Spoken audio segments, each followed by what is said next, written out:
Bapak Ibu sekalian yang dimuliakan Allah, tentu kalau kita berbicara tentang jalan masuknya setan ke dalam hati, pastinya begitu banyak.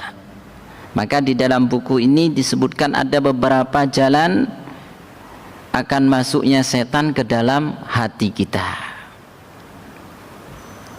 dan itu bisa akan merusak hati. Dia juga akan bisa menjadikan hati mati.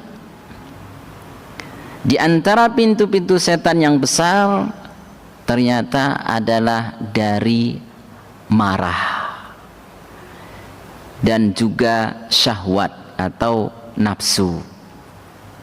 Nah, Bapak Ibu sekalian yang dimuliakan Allah, marah adalah bagian dari malapetaka bagi akal. Jika tentara yang bernama akal lemah, tentara setan akan menyerang. Selama manusia masih marah, setan akan menjadikannya bahan mainan seperti halnya anak kecil yang memainkan bola. Ini Masya Allah. Jadi Bapak Ibu sekalian yang dimuliakan Allah, ternyata marah ini dapat menghampiri setiap jiwa.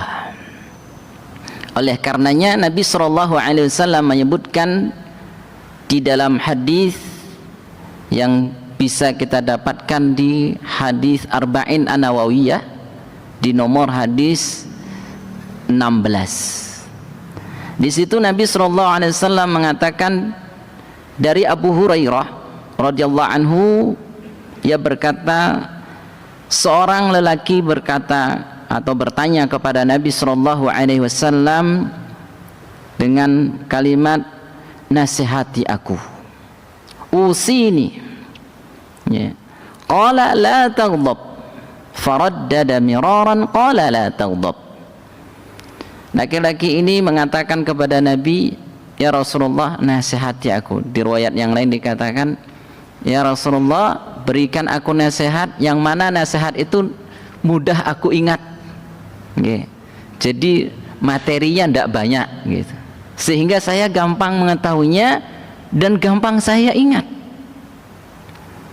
Nah, dengan demikian Nabi mengatakan, la taghdab, jangan marah. Sehingga laki-laki ini mengulang kembali pertanyaannya, ya Rasulullah, nasihati aku, berikan wasiat kepadaku. Kemudian Nabi mengatakan, jangan marah.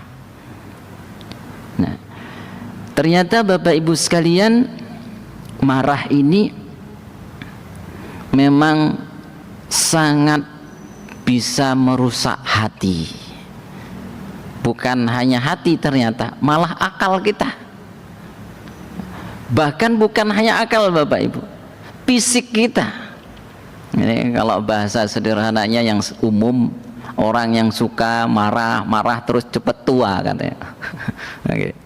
Ya, kita bisa lihat Bapak Ibu, kalau orang marah itu yang pasti urat-uratnya akan kenceng.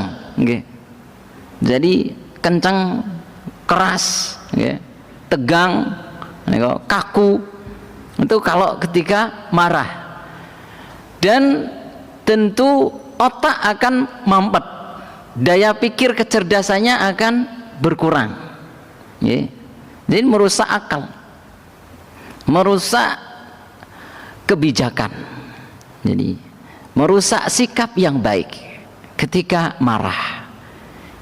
Bahkan amarah itu kadangkalanya tanpa disadari Bapak Ibu keluar kata-kata yang itu tidak bisa terkendali, tidak bisa dikontrol.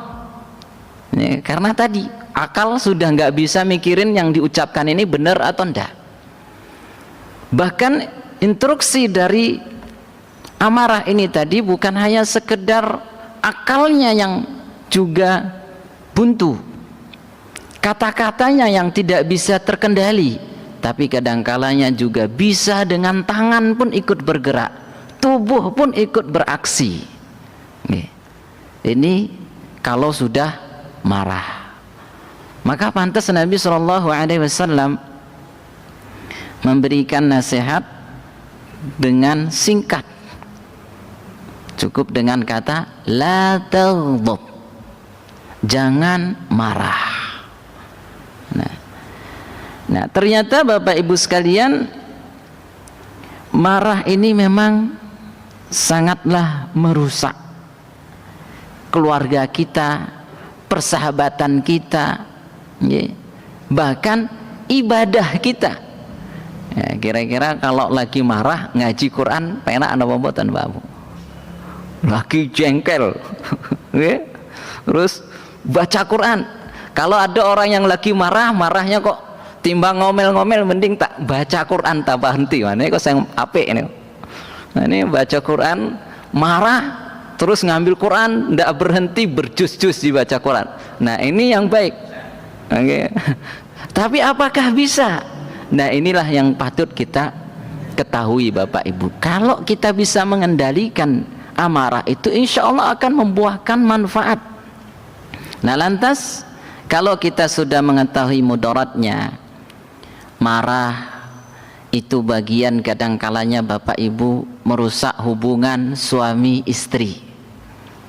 Mungkin sang istri salah, tanpa disadari sang suami kadang sakingkan marahnya itu keluar kata-kata mengatakan dengan mungkin kamu tak ceraikan.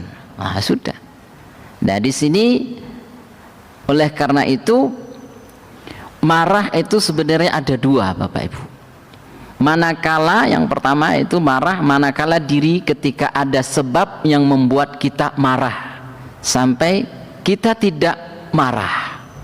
Jadi ada sesuatu yang membuat sebenarnya marah, tapi kita bisa mengendalikan diri untuk tidak menunjukkan diri kita ini marah yang anarkis. Ya, dengan mendekati mungkin melihat anak kita melakukan hal-hal yang tidak layak. Okay. Tapi bagaimana caranya ini bisa tidak mengucapkan hal-hal yang tidak layak tadi. Sebagaimana dalam satu riwayat Bapak Ibu, saya lupa riwayatnya, ada dua sahabat, ya, dikisahkan oleh Abu Hurairah. Yang satu ini maksiat, yang satu ahli ibadah. Ketika yang ahli ibadah melihat temannya maksiat, lantas langsung dia mengatakan, Allah tidak akan ngampuni kamu. Nah, gitu. Ini saking marahnya kepada temannya, sehingga dalam riwayat ini disebutkan orang yang rajin ibadah, yang punya amal banyak ini tadi, amalannya tidak diterima sama Allah, dan orang yang tadi ahli maksiat diterima oleh Allah kebaikannya, artinya taubatnya, sehingga dia dimasukkan ke dalam surga. Nah, ini salah satu contoh saking kan tadi marahnya tidak terkendali. Marah. Sama juga kadangkalanya Bapak Ibu bagi pendidik. Khususnya kadangkalanya di pondok pesantren ngadepin santri itu kan 24 jam. Dan kalau kehasarannya ya bukan anak sendiri, ya anak sendiri juga kadangkalanya banyak yang nggak mampu. Maka kita lihat Bapak Ibu para ustadz, ya, para guru, kalau tidak karena memang taufik rahmat dari Allah, tentu nggak akan kuat mendidik anak-anak. Begitu juga yang kita lihat bagaimana di pondok pesantren, macam-macam anak yang datang itu, sekali datang kadangkalanya satu kelas paling sedikit rata-rata ya 30 anak, bahkan kadang ada yang 3 kelas, ada yang 4 kelas, bahkan ada yang mungkin ratusan. Ini satu periode yang tentu anak yang datang itu memiliki latar belakang yang beragam. Nah, di sini kita lihat Bapak Ibu sekalian, ketika Allah tidak memberikan taufik kepada sang ustadz, itu tentu juga akan marah. Wah, bisa kadang kalanya yang kita dapat ini so ngantemin santrinya. Oke. Nah, ini akan bisa terjadi. Atau mungkin juga akan berkata-kata yang tidak layak tadi. Dengan kata-kata mungkin anak yang nggak baik dan sebagainya, sampai mungkin ke orang tua juga. Ini kalau sudah tidak kuat. Dan ini pun kadang-kalanya kita dapatkan di sekitar kita. Sang ayah tatkala mendidik anaknya, mungkin anaknya agak melenceng dari apa yang diharapkan, atau sang ibu ingin mengajari anaknya, tapi kadang-kalanya ternyata anak ini tidak mau belajar misalnya. Karena marah Bapak Ibu itu bisa akan kata-kata keluar, jangan, kamu ini nggak akan sukses. Kalau gini kamu nanti tidak akan jadi anak soleh atau sebagainya. Jadi kadang-kadang bahkan kalimat kotor, kamu jadi anak durhaka misal. Dan ini ternyata Bapak Ibu sebenarnya doa untuk keluarga kita, doa untuk diri kita. Nah, ini dampak dari marah. Oleh karenanya marah yang memang baik itu ketika melihat sesuatu marah, tapi tidak melampiaskan dengan kata-kata atau sikap yang tidak layak. Nah, adapun yang kedua, marah yang melakukan sesuatu yang tidak layak, sehingga mentalak istrinya atau bahkan mengucapkan kata-kata kepada anaknya atau temannya atau mungkin karyawannya, ya, maka tentu inilah marah yang tidak baik. Nah, Bapak Ibu sekalian yang dimuliakan Allah, ketika kita sudah memahami marah ini dampaknya sangat besar untuk fisik kita, akal kita, begitu juga hati kita. Terus apa sikap kita ketika marah? Nah, di sini ada beberapa keadaan yang patut kita lakukan tatkala marah. Minimal ada 5 kiat meredam marah. Yang pertama, Bapak Ibu, membaca ta'awudz, meminta perlindungan pada Allah dari godaan syaitan. Nah, karena tadi kita telah membahas jalan terbesar setan masuk ke dalam hati, masuknya lewat pintu marah. Maka dengan demikian, ketika kita marah Bapak Ibu, untuk mengendalikannya adalah dengan berlindung kepada Allah. Sebagaimana Allah katakan dalam firman-Nya di surah Al-A'raf di ayat 200, wa imma yanzaghannaka minasy-syaitani nazghun fasta'iz billah innahu sami'un 'alim. Kata Allah, dan jika setan datang menggodamu, wa imma yanzaghannaka minasy-syaitan nazghun fasta'id billah, maka berlindunglah kepada Allah. Innahu sami'un alim, sesungguhnya Dia yaitu Allah maha mendengar lagi maha mengetahui. Nah, pada ayat ini Bapak Ibu sekalian, anjuran bagi kita tatkala muncul amarah. Ternyata memang marah ini bukan hanya untuk orang lain, kadang-kalanya untuk diri kita sendiri. Kita hina diri kita, kok bisa begini, dasar seperti ini, keluar hal-hal yang tidak layak, bukan hanya untuk orang lain. Nah, misal Bapak Ibu kadang-kalanya diberikan ujian oleh Allah, misal sakit, kadang-kalanya saking kemarahnya juga menghina diri sendiri. Padahal kita sadar Bapak Ibu, manusia ini diciptakan oleh Allah itu tentu dengan program Allah yang begitu baik. Jadi tidak berarti manusia ini tiba-tiba muncul begitu saja, tidak. Jadi sudah Allah rencanakan, sudah Allah konsep dengan sebaik-baiknya. Makanya Allah katakan dalam firman-Nya di surah Al-Mu'minun di ayat 115, kita lihat apa kata Allah, Afahasibtum annama khalaqnakum abathan wa annakum ilayna la turja'un.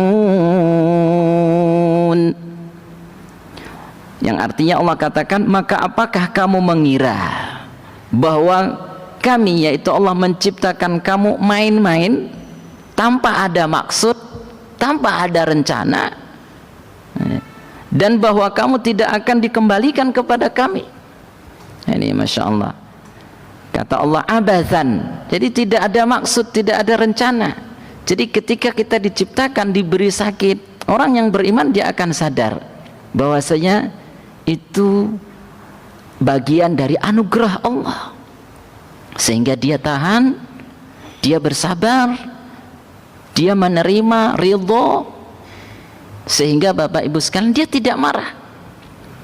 Kadang-kadang orang yang diberikan takdir berupa sakit, saking marahnya kadang sampai keluar kata-kata Allah nggak adil. Ini naudzubillahi min dzalik. Atau mungkin juga dengan kata-kata mungkin menyalahkan pasangannya, atau mungkin juga menyalahkan anaknya.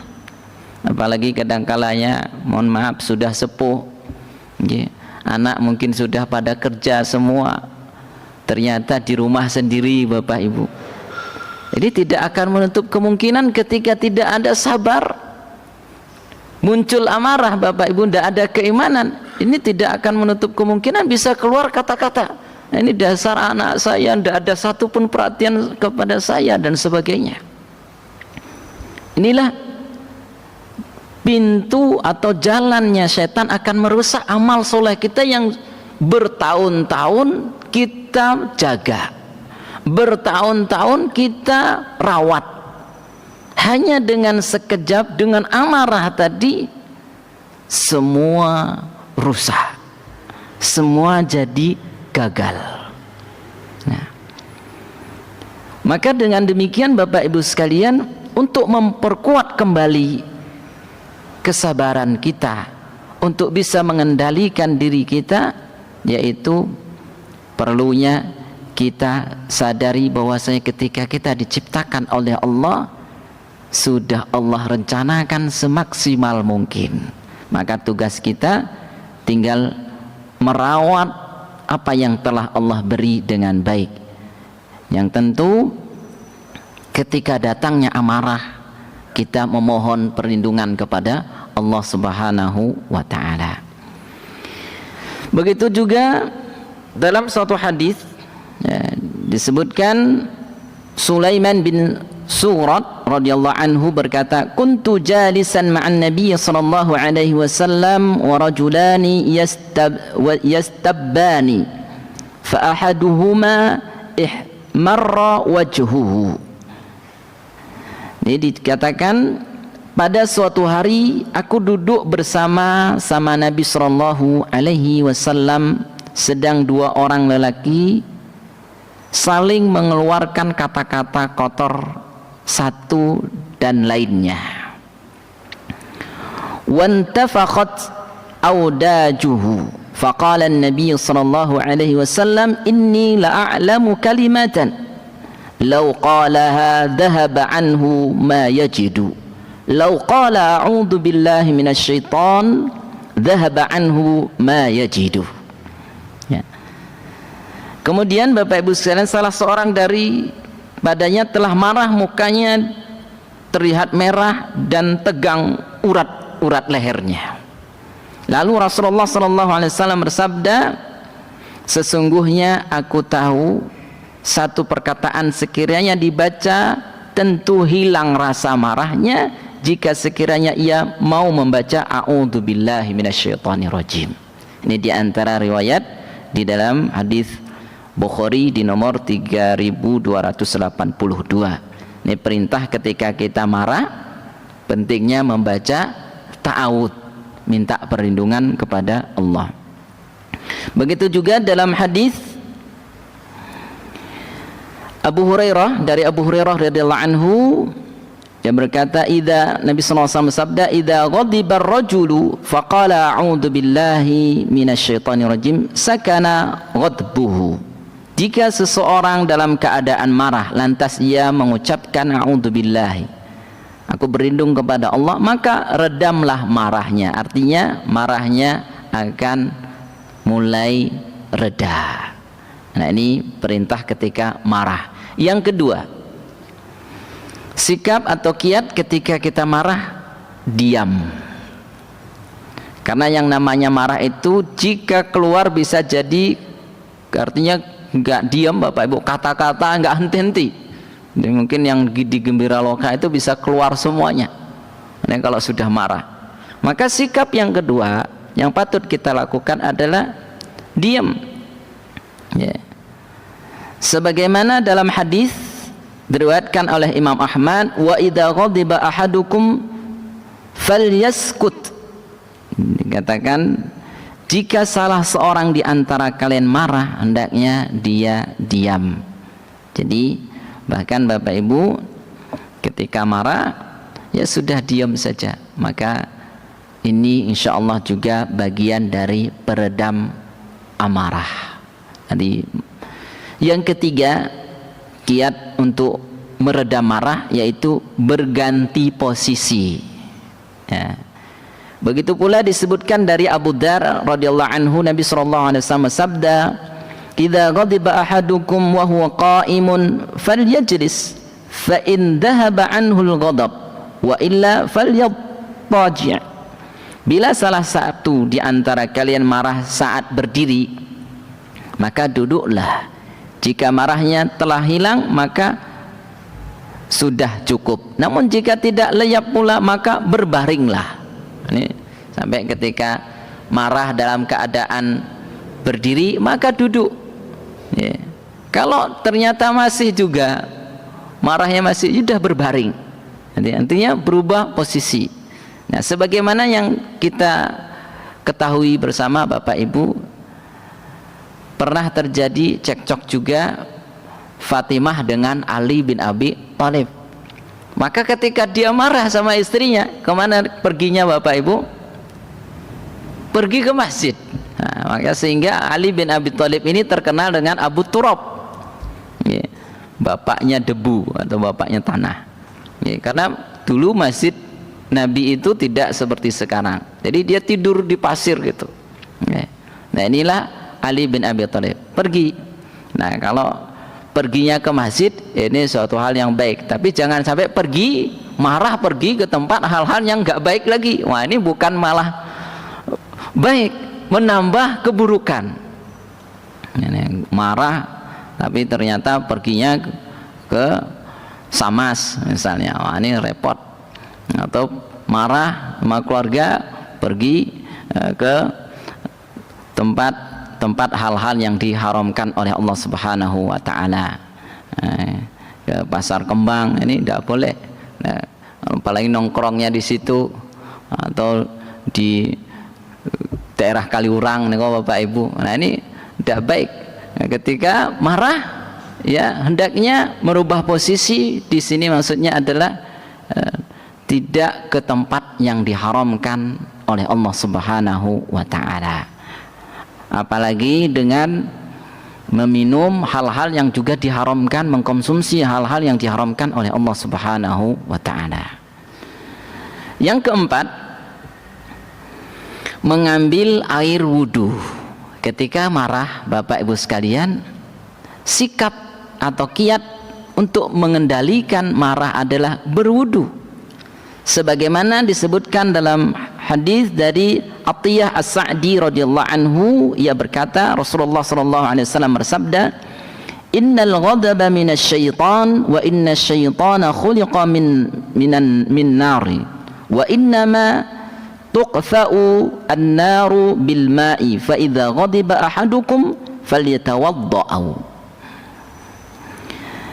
Yang artinya innal ghadaba minasyaitan, sesungguhnya amarah itu dari setan dan setan diciptakan dari api.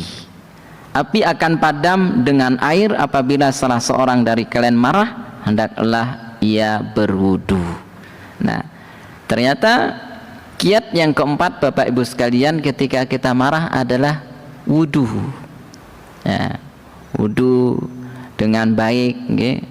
Kemudian ternyata masih marah, nggih. Sudah tadi diam, sudah juga baca ta'awud, sudah berwudu, nggih.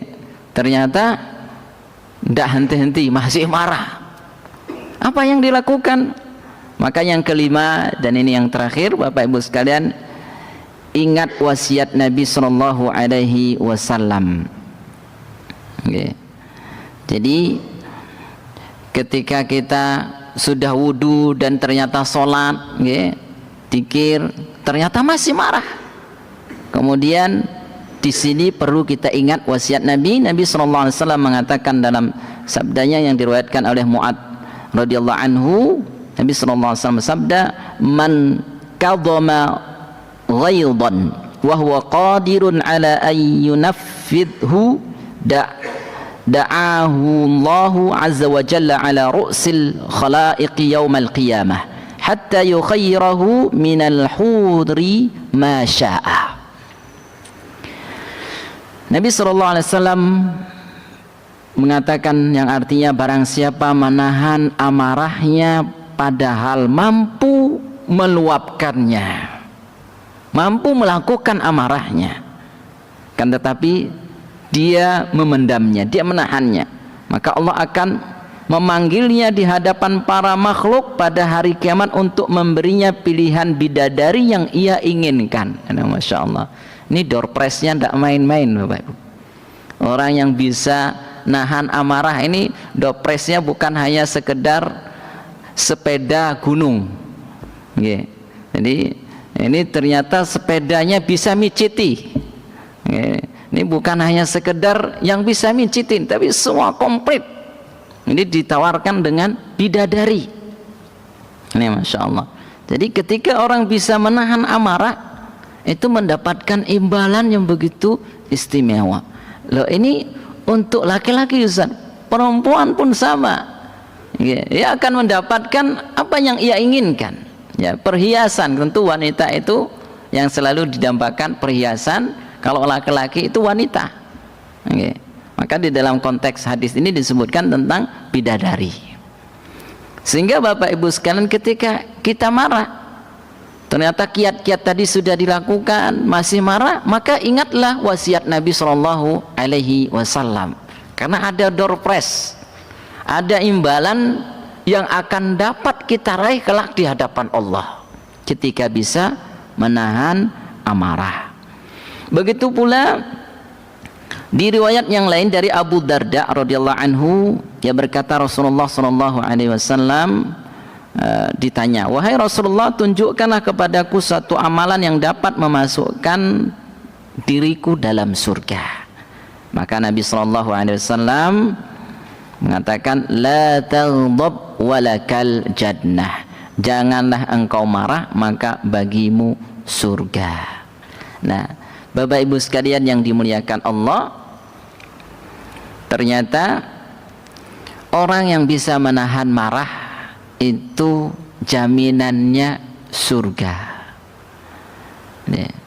Sebagaimana yang kita ketahui tadi yang disebutkan oleh Nabi SAW, la taghdab walakal jannah. Janganlah engkau marah, maka bagimu surga.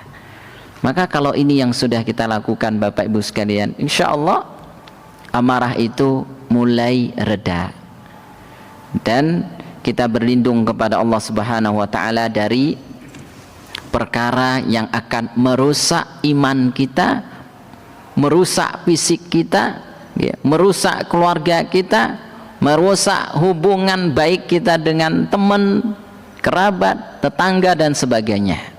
Ini ternyata memang pintu terbesar di antara pintu yang akan merusak hati adalah marah. Sehingga ketika marah ini terus muncul Bapak Ibu, ya tentu akan ada rasa dendam, tidak akan ridho, tentu tidak akan merasa menerima, dan ini ternyata bisa merusak segalanya, baik dari tadi kita lihat fisik kita, ya, akal kita, maka yang sering kita dengar menjadi mudah tua. Dan ternyata bukan hanya sekedar itu, Orang yang bisa menahan amarah, dari marahnya tadi yang akan merusak, ternyata ada ganjaran-ganjaran yang memang dijanjikan oleh Nabi kita Muhammad sallallahu alaihi wasallam. Begitu juga yang Allah sebutkan dalam firman-firman-Nya, di antaranya di surah Ali Imran dikatakan orang yang bertakwa itu adalah orang yang mudah memaafkan orang lain. Artinya tidak marah. Tidak marah. Jadi, nah, Bapak Ibu sekalian yang dimuliakan Allah, kemudian selain dari marah, ternyata pintu setan yang berbahaya lainnya ialah iri dan tamak. Selama manusia masih tamak, ketamakannya tersebut akan membuatnya buta dan tuli. Sementara yang mampu mengetahui jalan masuk setan ialah cahaya mata hati. Dan semoga dengan sedikit ini akan menjadikan semangat kita untuk selalu bisa menahan amarah, tidak terjerumus pada bisikan setan yang mengatakan ini kamu memiliki kemampuan, ini kan hak kamu. Ini kadang diantara bisikan Bapak Ibu kenapa kita marah dan punya iri, begitu juga dengan tamak, karena selalu dipuji sama iblis, selalu dipuji sama setan. Demikian Bapak Ibu sekalian, wassallallahu ala nabiyina Muhammadin wa ala alihi wasallam, wa akhiru du'ana alhamdulillahi rabbil alamin. Insyaallah di pertemuan berikutnya masih berkenaan tentang jalan atau pintu-pintu setan dalam menggoda manusia atau merusak hati. Subhanakallahumma bihamdika asyhadu an la ilaha illa anta astaghfiruka wa atubu ilaik. Wa billahi taufiq wal hidayah. Assalamualaikum warahmatullahi wabarakatuh.